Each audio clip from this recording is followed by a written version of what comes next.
Donc voilà ce à quoi nous en sommes, mais il n'y a pas de fatalité à cela. Par exemple, nous disons, pas de traité, pas de nouveau traité sans référendum.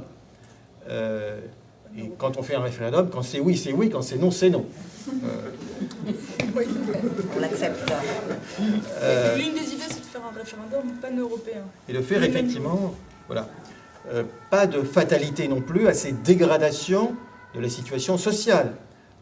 Pour moi qui travaille sur le droit social, je mesure ô combien même la jurisprudence de la Cour de Luxembourg est une jurisprudence qui est souvent défavorable aux droits sociaux, aux droits des salariés.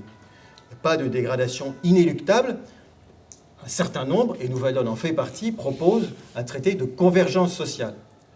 Donc nous sommes peut-être à l'an 1 de la démocratie, mais nous avons énormément d'idées, par exemple l'initiative citoyenne européenne, oui on en parlait à l'instant.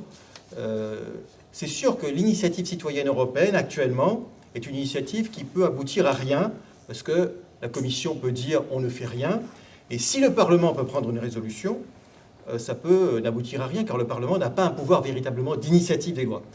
Je défendais cette idée hier devant Corinne Lepage, je disais, en fait, rien du tout. Et si, le Parlement, nous en avons discuté, peut-être qu'on va faire une résolution. D'accord, vous allez faire une résolution, et après, si le Conseil n'en veut pas, si la Commission est défavorable, qu'adviendra-t-il? Donc, encore une fois, pas de fatalité.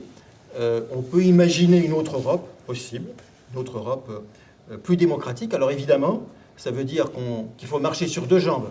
Évidemment, ça veut dire qu'il faut lutter au jour le jour, au cas par cas, pour faire avancer des projets dans le cadre des institutions actuelles, avec les limites des institutions actuelles.